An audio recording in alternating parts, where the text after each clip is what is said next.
Teach me about the Great Lakes. Teach me about the Great Lakes.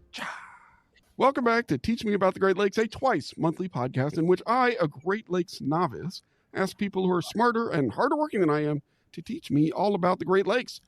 My name is Stuart Carlton, and I know a lot about how not to set up the Purdue's fancy podcast studio that you decided to move into because your budgets were staying flat and you couldn't afford to soundproof your own room, but they already had a soundproof room here.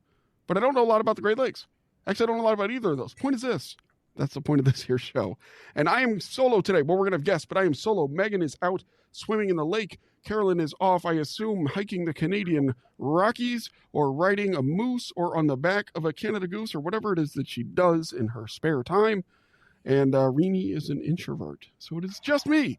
But that's okay. I'm super excited. We are going to have, the original intention was to have a draft every quarter or so. And we've had several drafts, but I'll be honest, having a draft every quarter or so takes a level of organization that heretofore we have not displayed. So this is maybe our third or fourth draft in 100 episodes. That's not every quarter, but that's okay. We're going to have a good one. This is one we've been planning for about a year. We are going to draft shipwrecks, which I'm really excited to do. We've got some special guests to do it with, but first, let's hit the transitional music.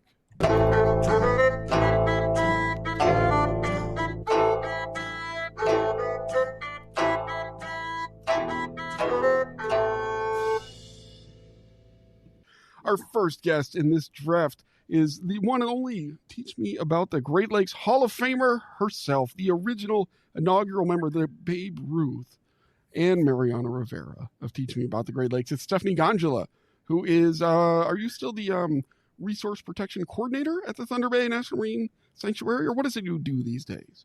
Yes, well, that is still my title for sure, and I am lucky that I get to do all sorts of different things, but, you know, it's all about the shipwrecks. All about the shipwrecks at Thunder Bay. And we're also joined today by a new guest, Kevin Cullen, who's the executive director of the Wisconsin Maritime Museum, which we talked all about in episode, I don't actually know, I didn't look it up, but we'll put a link in the show notes to where it is. The title of the episode was 70 Scouts in an Enclosed Tube. I remember that because there was internal discussion as to whether or not that should be the title, and the answer is, of course, that should be the title. Anyway, Kevin, welcome to our show. Thank you so much. Thank you. It's great to be here. Excited to be involved with this as my other hat being an archaeologist and an amphibious one. So we interpret shipwrecks here at the museum as well. So we'll see. We say we have a better marine sanctuary than Stephanie's over there in Thunder Bay. So just saying. Look at this. It's getting real. Yeah. So you are a marine archaeologist and a maritime. What is it? We talk about this all. Anytime I hear it, it's the coolest sounding job in the world. Yeah, well, so my role as an amphibious archaeologist, I like to say, because I do terrestrial and underwater archaeology. So a foot on land and a foot in the water, and then somehow interpret that in a museum context. That's what I get to do. I like that, amphibious. I've used maritime, underwater, marine, but had not heard amphibious. That's good. I'm coining it, starting here, just so you know. Coined. All right, so coined. There it is. Fantastic, amphibious archaeologist. Super. Well, we are here to draft. For those who have not been here for one of our drafts, which we do every quarter without fail, it's just like a fantasy sports draft, or I guess a real sports draft, except this time we are picking Great Lakes shipwrecks. Shipwrecks in the Great Lakes. So we are going to go and we are going to pick a shipwreck and then talk about it for a minute. And once that shipwreck is picked, though, it's off the board. So we encourage poaching. Can't be picked twice. And of course, there are no winners or losers in the shipwreck draft, at least as far as our guests know. Now, I have a custom R script that I've designed to help randomize the order. And so I have run that custom R script. And then in what can only be described as an amazing coincidence, the Hall of Famer herself, Stephanie Gandulla, is going first. Stephanie, what is your first pick in the first round? Oh, my goodness. This is exciting because I have a whole bunch of picks, but I have to pick one, you're telling me. Only one. Okay. I am going to land on the shipwreck Monahans. Shipwreck Monahans. Mm-hmm. It's got some great stories behind it. All right, let's hear about the shipwreck Monahans. Certainly, certainly.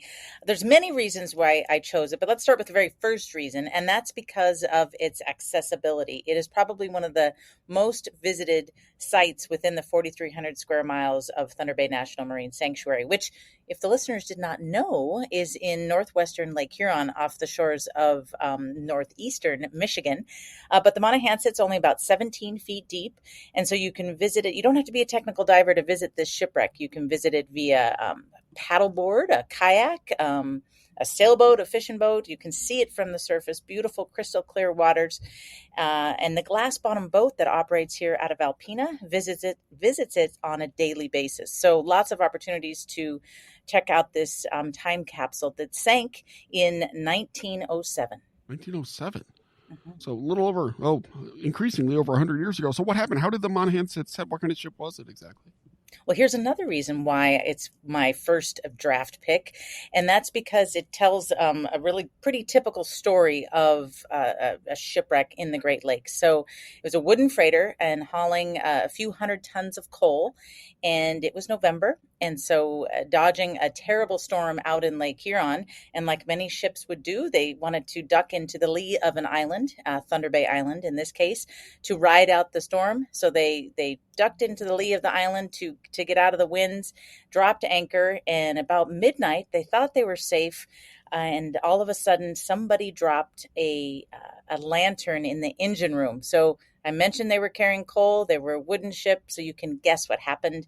It burned, but everybody, luckily, was able to escape. Actually, there was a life-saving station crew there on Thunder Bay Island. Another awesome Great Lakes story to tell there with the life-saving station crew. And they rowed out in the middle of the night. So imagine this, a dark, pitch black, stormy night. And these guys hop in their life-saving boat and they row out and they save everybody from the burning wreckage of the Monahans. And in fact, last little cool tidbit about that story is one of the sailors was sleeping soundly when the fire erupted, and he jumped into the water, the newspapers tell us, totally naked. Whoa. It's awfully cold up there. That's right. November 1907. Oh, gee. You would focus stands on that one. Well, that's something else. And so people can see this if they go to Thunder Bay, right? That's exactly right. Mm-hmm. Maybe not recommended if you're going to dive in November. You don't need to totally recreate the circumstance, I suppose. The Monahans. Look at this. Oh, yes. And if you go to, all right, we're going to put a link in the show notes. And this is the one where you have these cool kind of multimedia exhibits, right? Mm-hmm. Yes, we've got interactive virtual models of the Monahans, lots of great imagery and underwater video. So you can visit that shipwreck site without even leaving your home. Oh, even better. That's my favorite way to visit a shipwreck site. One of several good ones. And it also demonstrates, I'm looking at these pictures now, the thing that I learned from you, Stephanie, in your very first appearance, which is a cool thing about Great Lakes shipwrecks, is because it's fresh water, they break down a lot more slowly anyway, right? They get much more preserved often, even if they did catch on fire because they were filled with coal. All right. That's right. Pick number 1 is in the books, and it's a strong one. It is the Shipwreck Monahans, which you can see at Thunder Bay. Very accessible. That's really cool. All right. Randomly, what do you know? Kevin, you were picked second by our custom R script. Kevin, what is your first pick? Well, I'm going to have to go with the sidewheel steamer Niagara. Whoa. This is off of Wisconsin, Port Washington, Wisconsin. It's within the Wisconsin Shipwreck Coast National Marine Sanctuary. This was, as of 2022, designated. I can't say it's the newest National Marine Sanctuary because I think Ontario was just recently announced. But this is a collection of shipwreck sites within the mid-lake region of Lake Michigan here on Wisconsin coastline that has at least 100 shipwrecks known to be within that about 1,000 square miles. There's 40 documented known wreck sites. Niagara is one of those pretty famous ones, and I think why I am so drawn to it is because we have now not only interpreting it at the museum here in our Wisconsin Shipwreck Coast exhibit, but we also have over 3,000 artifacts from this shipwreck that were recovered back in the 1960s and 70s and even early 80s before the Abandoned Shipwreck Act.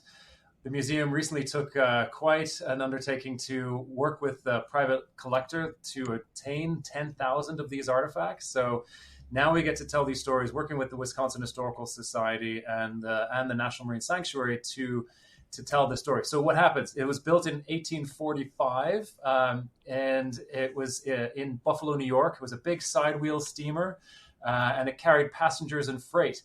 And on September 24th of 1856, this was before the Civil War, obviously, it caught fire as it was leaving Sheboygan. It was on its way south to Milwaukee and further south to Chicago. It would make generally these runs between Ontario in Canada all the way through Georgian Bay, around the Straits of Mackinac, down the shoreline of Wisconsin. Well, it caught fire, so that's kind of why I'm choosing this one too, because of its, very interesting and tragic end.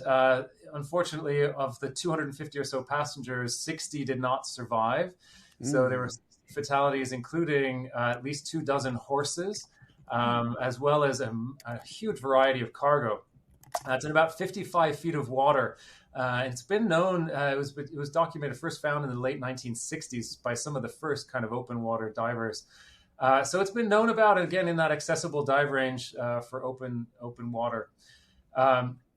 After it was sort of surveyed and researched, and what's really fascinating with this collection that we have of 3,000 artifacts, we're starting to paint this picture of global trade in the 19th century.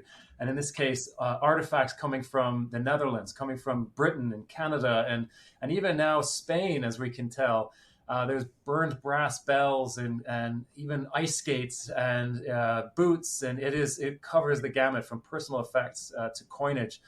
And really interesting history, though, is that Captain Fred Pabst, who became the beer baron, as we know, of Pabst Brewery. Pabst. Okay. Pabst beer. He was a first mate on a ship that came to the aid of this burning vessel of Niagara. He was aboard the Traveler in 1856 and saved the captain and 11 other crew. And he has all these first-person accounts of what actually took place. So it's a really, really interesting history. And again, the preservation of the artifacts and the wreck site today is tremendous.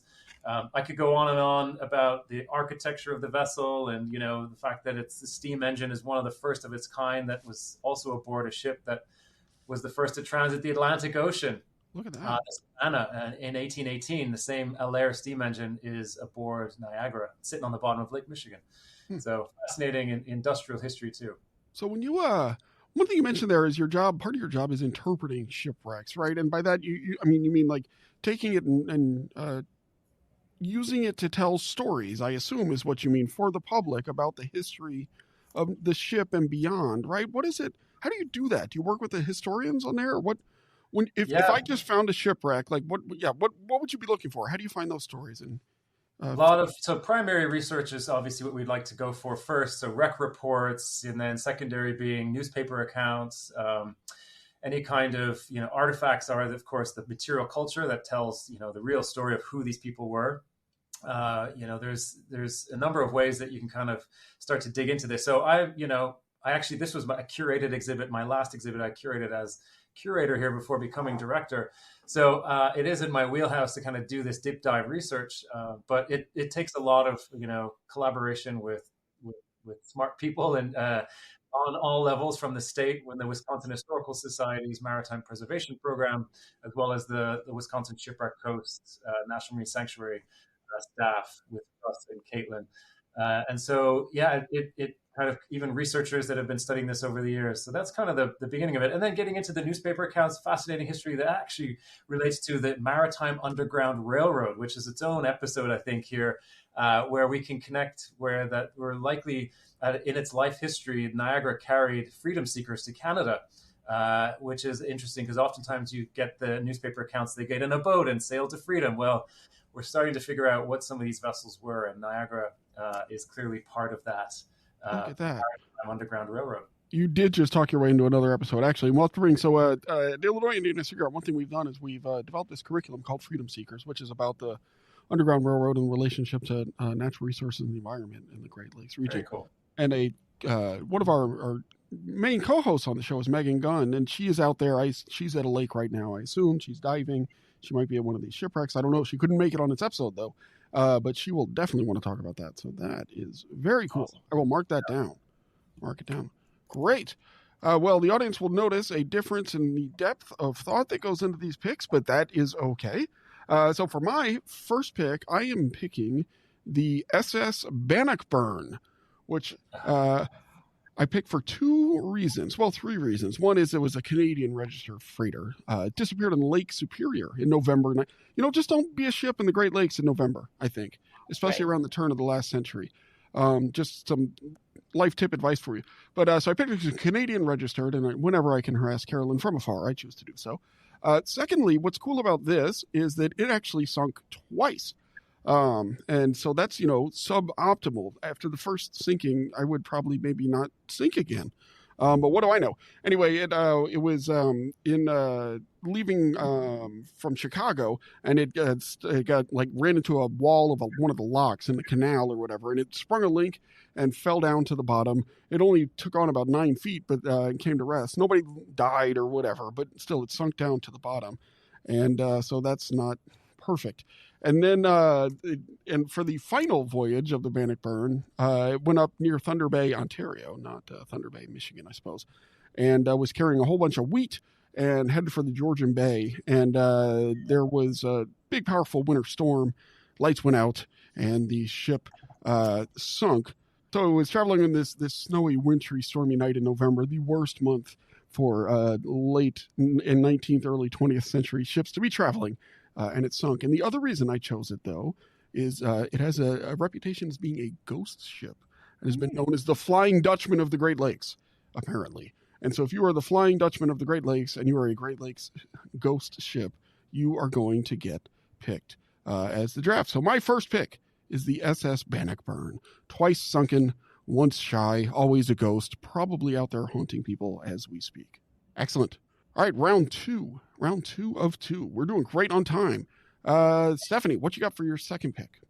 Well, I happen to have a wooden schooner called the MF Merrick. Have you heard of that one? I've not heard of the MF Merrick. Tell me more about this MF Merrick. I think I'm realizing that most of my picks start with the letter M. I don't know what that means, but anyway, the MF Merrick, let's harken back to middle of May, 1889. And the MF Merrick is hauling a cargo of sand. And so the water is freezing. We know that. It's always freezing, but it's particularly cold. And it's very, very foggy. And it's the middle of the night once again. And the Merrick is sailing along. And just after midnight, the crew hears a whistle of another vessel. And within 30 minutes, the bow of a steamer, the RP Renie, appears out of the fog and smashes right into the Merrick's side. So a tragic sinking right there. Got a big hole in the side of its wooden hull, and the Merrick sinks quite quickly, offering little chance for the crew who were below decks to escape. So 5 of the crew members did indeed perish. So a very, very sad sinking. Now, I didn't pick it because it was a sad story, though. I picked it because this shipwreck, the MF Merrick, was actually discovered by 5 high school students from Saginaw, Michigan. No way. Yeah, way. So pretty cool story about students who came in. This was in 2011, and it was part of Project Ship Hunt was the name of it. And throw that link in if you could, because people will want to check out that documentary, Project Ship Hunt. It's only about 45 minutes. And it tells the tale of these 5 high school students that came up from Saginaw, Michigan to work in the sanctuary with maritime archaeologists looking for shipwrecks. And they found the MF Merrick, and they actually found another shipwreck, the Etruria, which is a massive steel freighter. These are deep shipwrecks, about 300 feet deep in northern Lake Huron.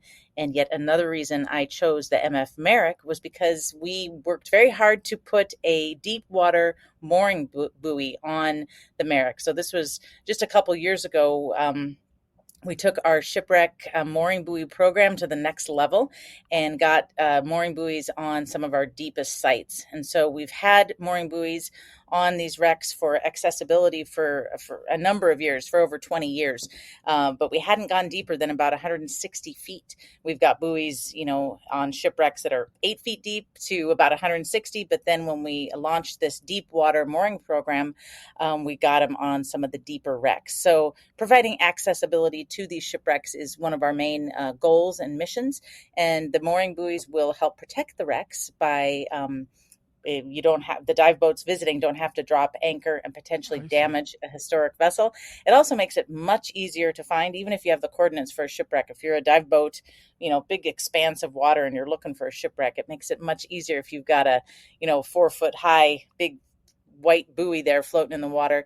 And then it's a nice way for divers to descend and ascend from the shipwreck site, making it safer and more accessible. So the MF Merrick sank tragically May 17th, 1889 with a load of sand. And you can check out Project Ship Hunt, the documentary, to learn more. All right, a couple questions. First of all, May 17th, that's my brother's birthday, so I'll have to let him know. He was born 96 years later or whatever, but still. All right, cool. So, all right, the most obvious, what does MF stand for? Because I think I know what it stands for, but it probably doesn't stand for that. Do we know? Oh, well, now I do not know. That's the name. You're thinking like MV. Oh, so it's not like SS, right? Yeah, I was trying to figure out what that MF means. Gotcha. So it's just the name. So the rich dude who bought the ship or whatever is probably named. Or owned it, yeah. Owned it. It's probably Franklin Merrick. That'd be my guess, but I guess that's not known for a fact. But Mr. Anyway, cool. All right. And so this is 300 or so feet underwater, which for you was a new level of depth when it comes to putting out those buoys. Since I don't dive, at best I could get down to the oh my goodness, I already forgot. I could get down to the Monahans. That's there right. You go. I might be able to get down there, but I definitely could not get down 310. Is it hard to go 310 feet, or is that something that, how skilled a diver do you need to be to go down that far? Very, very, very, very skilled. It takes years and years of training to, and a lot of investment in time and finances.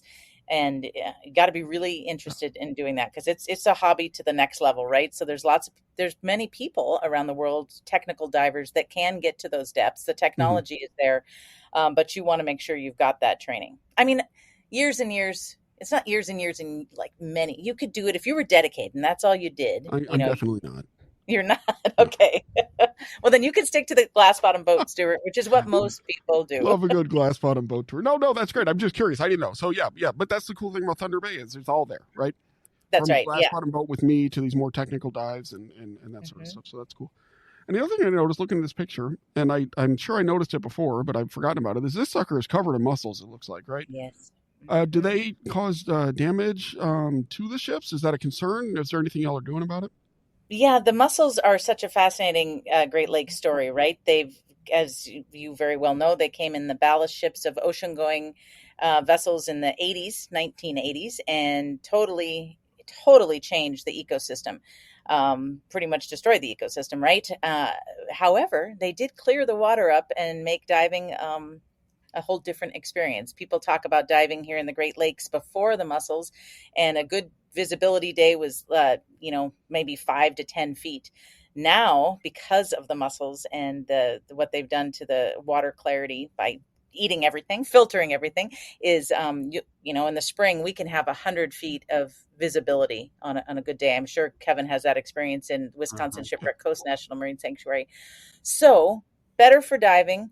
It is not great for the shipwrecks, though, because they do populate structure, right? They want to grab onto something, and so they will totally coat the shipwrecks, so they obliterate details that archaeologists look for to, learn about the shipwrecks, to identify them.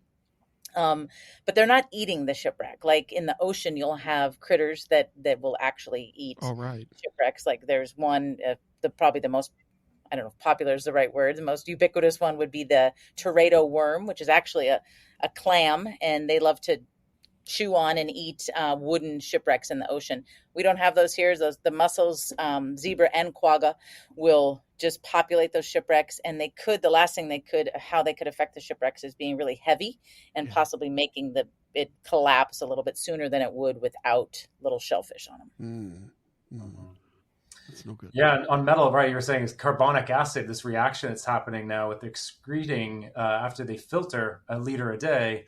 There is this localized effect on particularly metal, iron oxidization more quickly, and aluminum, it seems like, based on some of these aircraft that have been found. So it's a deleterious effect that's we're still only understanding, I think, the true effects of. So it's a double-edged sword for divers, as Stephanie said, with visibility improving, but with that comes obscuring all the architectural features that you'd like to see. Yeah, what a problem. Yeah, and that cleaning the water is interesting because now Michigan and Huron are actually, you know what we haven't had in a long time, and I'm ready to give it this time. It's been a minute. We haven't had a Great Lakes factoid in quite some time, so we're going to give you a Great Lakes factoid right now.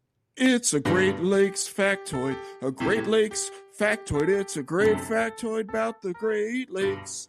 Today's Great Lakes factoid is this, and this one goes out to our friend Lake Superior. You can hear our interview with the person behind the Lake Superior Twitter account, which we'll put a link to that in the show notes. Lake Superior is no longer the cleanest and clearest Great Lake. That now belongs to Lake Michigan.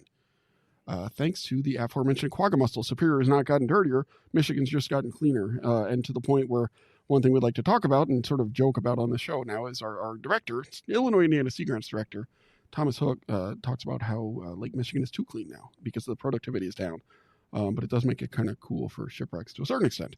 All right, round 2, pick 2. Kevin Cullen, Wisconsin Maritime Museum. What are you going with?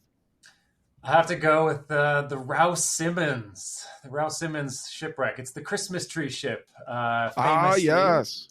This was here on Lake my Michigan. list. Yeah, so that's because we're coming up also on the anniversary of its sinking. We're doing an event here at the museum actually this month on November 23rd. It would be the 112th anniversary of when it went down in 1912. So I guess this was November of 1912, which of course, if you think about what happened in the same year in April of that year was, of course, the Titanic in the Atlantic. So this was the Titanic of Lake Michigan, you could say. But it was also, really a tragedy for the Christmas season for Chicagoans.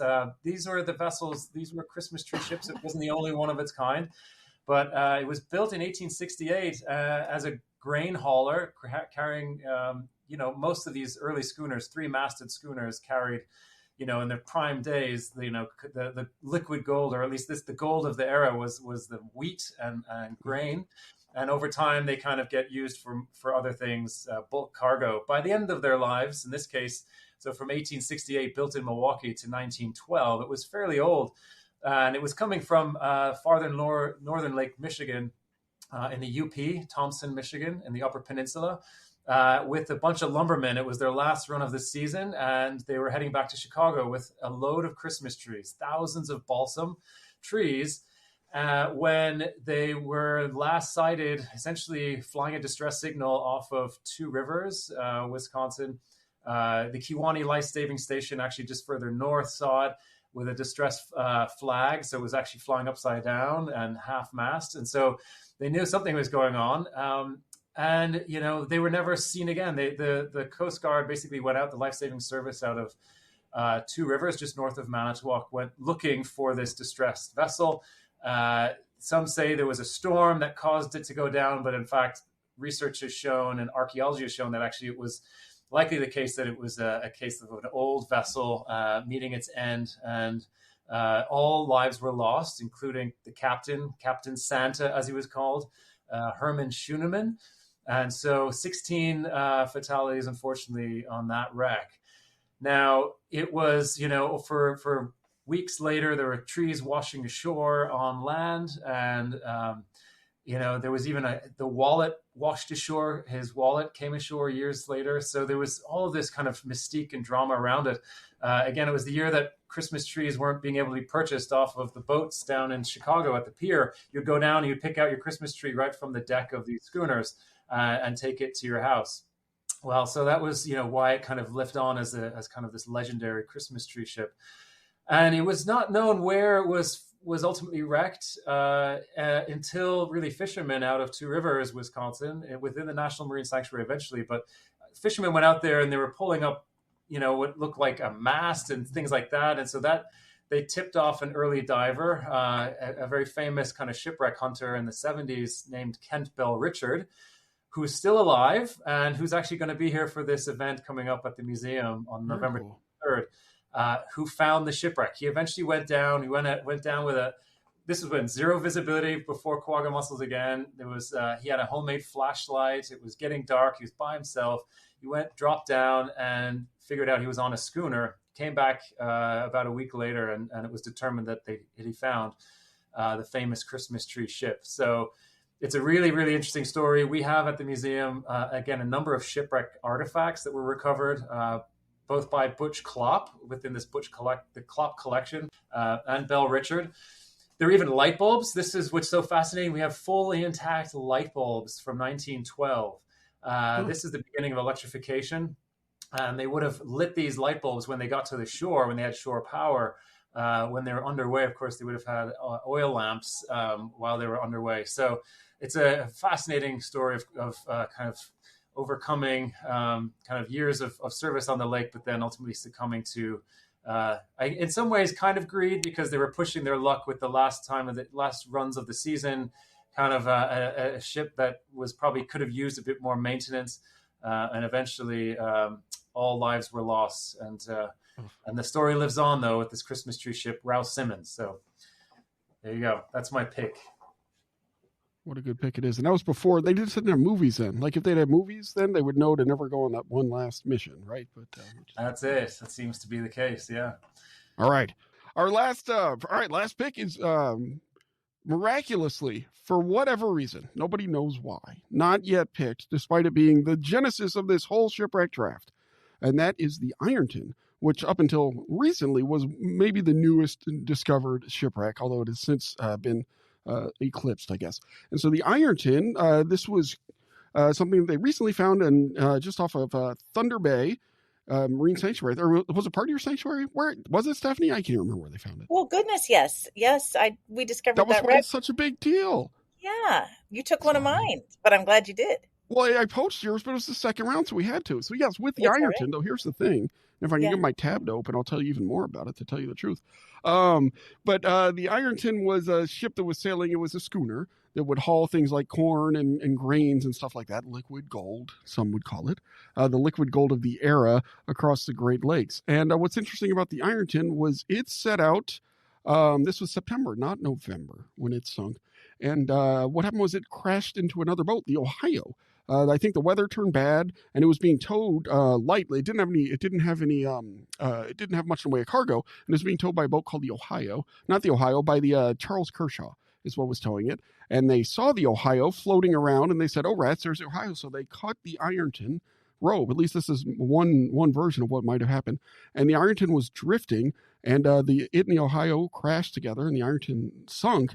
And the tragic story here is when they found, or when it sunk, they couldn't get the lifeboat cut loose for whatever reason. And so the lifeboat is still sitting there attached by a rope to the Ironton. And that story actually made a contemporary news report where one of the two survivors talked about how the lifeboat was still attached. And so that was a tragic shipwreck story. And I'll get to the reason I brought it up in just a minute. But I'm curious, Stephanie, when somebody finds a new shipwreck, first of all, it's exciting news for y'all, right? But what are the steps till they get that integrated into what you do at the sanctuary? Well, that's an excellent question, and it is very exciting. And a reminder is that we've got many shipwrecks left to discover. So we have identified 100. Ironton was number 100 within the 4,300 square miles of sanctuary waters, but we think there's at least that many more to find. I bet Kevin has a similar story on the Lake Michigan side. So an exciting part of our job, and Kevin discovered one recently as well, this exciting part of our job is going out and continuing to map the lake bottom and look for shipwrecks. So mapping is a big part of what we do here in the Great Lakes as maritime archaeologists. And it's also an important part of managing the Great Lakes. So there's lots of other reasons to map for navigation, for understanding fish habitat, for understanding the geology at the bottom of the lakes. So important to map, and a wonderful side benefit is discovering shipwrecks. But I'm not getting to your question, which is, well, what the heck do we do when we find a shipwreck? And so our mission, like we've talked about, is to make these sites accessible. This is the shared public's history. So we definitely want to make them accessible. And so we document them as fully as we can, and then work hard to make them accessible and put buoys on them so people can visit these shipwrecks, whether they're visiting them virtually through maybe looking through virtual reality at a photo model of a shipwreck, or whether they're a technical diver and they can get hundreds of feet deep to see them. But it is indeed a process that we have to go through to responsibly scientifically document them, and then we can release them to the public. Interesting. And a future episode, for some point, you talked about how you're doing like virtual reality and stuff like that, and I bet like virtual reality, AI, I bet all of this is changing the way that shipwrecks are found, interpreted, and visited. So that'd be a cool conversation. We don't have time for that today. The real reason I brought up the Ironton is because it did inspire this whole draft, because I saw that wreck and I had never been in a place where a shipwreck had been discovered before. Not that I'm in Alpena, but close enough for government work. And so I was so inspired, and I've heard there's big money in shipwreck ballads. This is what I've been told when you move to the Great Lakes. There's big money in shipwreck ballads. And so I was so inspired by the shipwreck Ironton that I wrote my own shipwreck ballad, which I will now play a clip of here. And you can download for free if you go to, I don't know, either the Teach Me About the Great Lakes YouTube page, if that even is a thing anymore, or at stuartcarlton.bandcamp.com. And this is the world premiere, except for one other little time. And I will play an excerpt of the demo because I need to take another run at the vocals because I'm a bad singer. So FY, I mean, that's, and I am not being modest. You're thinking, Stuart, you're being modest. Not being modest. And this was a bad version of bad singing. But I'll play the first couple of seconds here.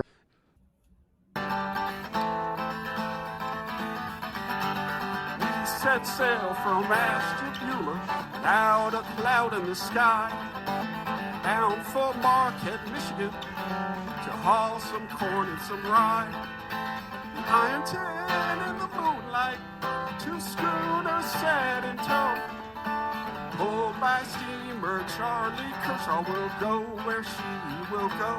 Yes, we'll go where she will go. All right, enough of that. Cool. Anyway, StuartCarlton.bandcamp.com. Download it for free. Free, because I don't actually need all that fancy shipwreck ballad money. I mean, I do, but I suspect that it's not on the table for me. All right, excellent. Well, that is going to do it for the 2 rounds of our draft. But before we wrap up, let's have a lightning round here. So we are going to go lightning round. Give me 1 or 2 picks that were on your list and didn't make it. And we're going to start with you, Stephanie. Oh, goodness, the pressure's on. Okay, I'm going to say the WP Rend, which is just off the shores of Thunder Bay here.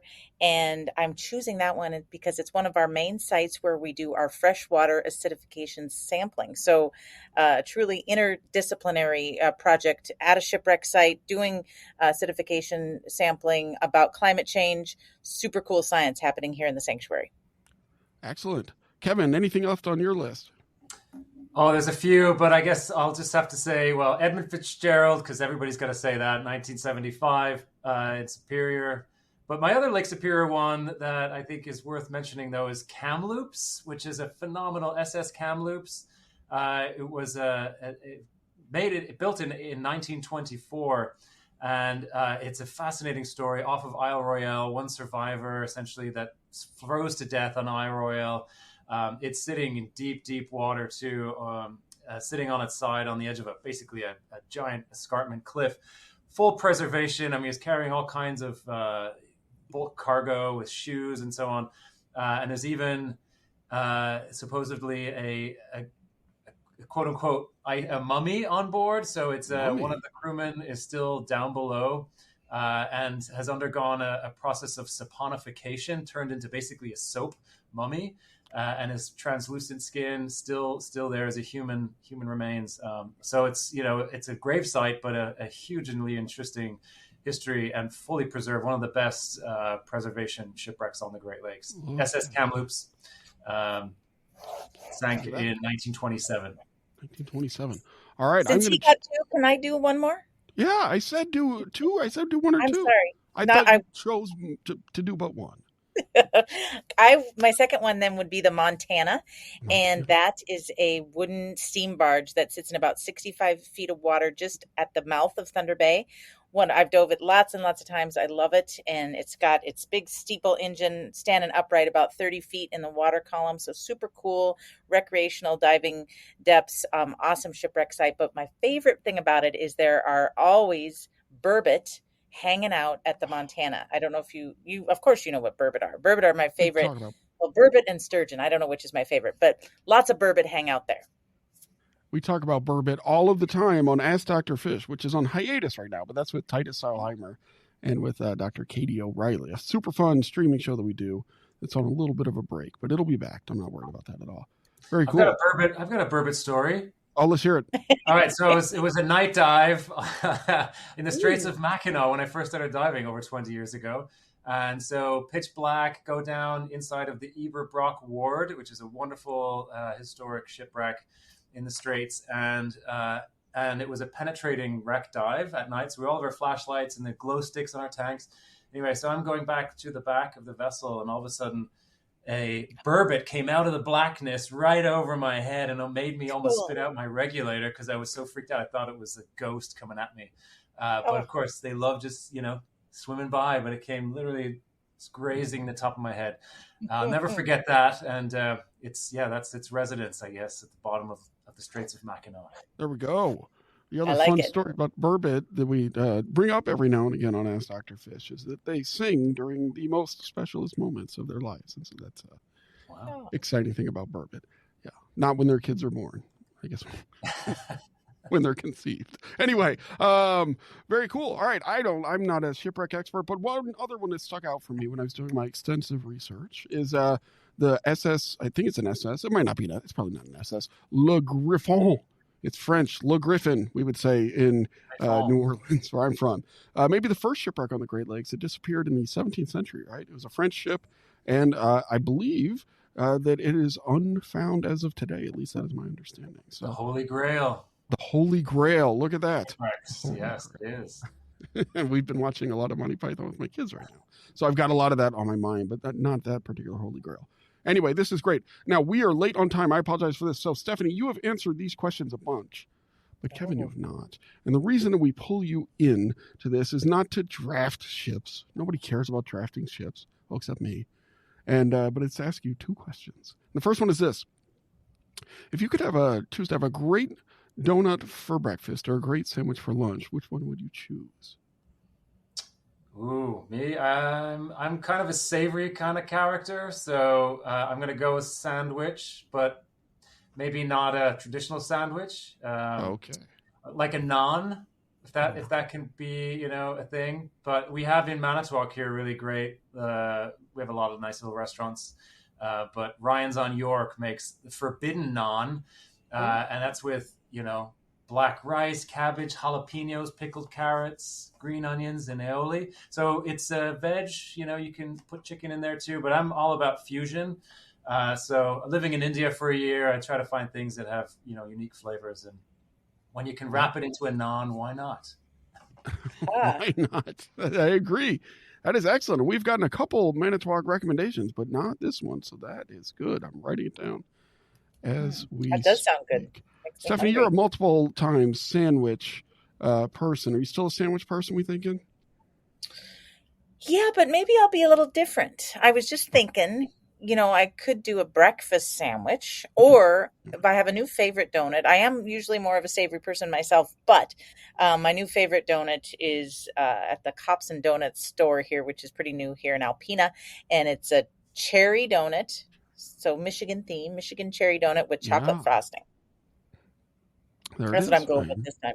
Yeah, go for it.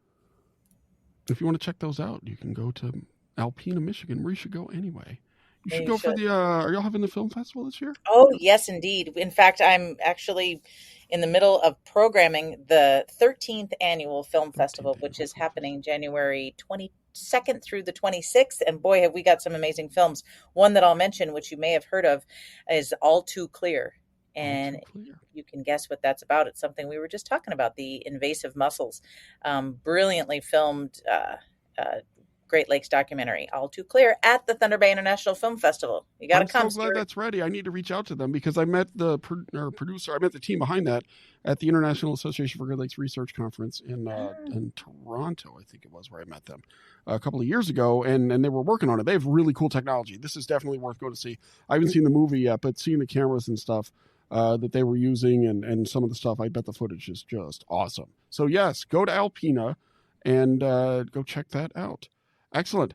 Well, Kevin Cullen, Executive Director of the Wisconsin Maritime Museum, and Stephanie Gandulla teaching me about the Great Lakes, Hall of Famer, and whatever that title was that you have where you get to do a little bit of everything at the Thunder Bay National Marine Sanctuary, including programming the world's best January in frigid Michigan film festival that you could possibly find. Thank both y'all so much for coming on and teaching us all about the Great Lakes.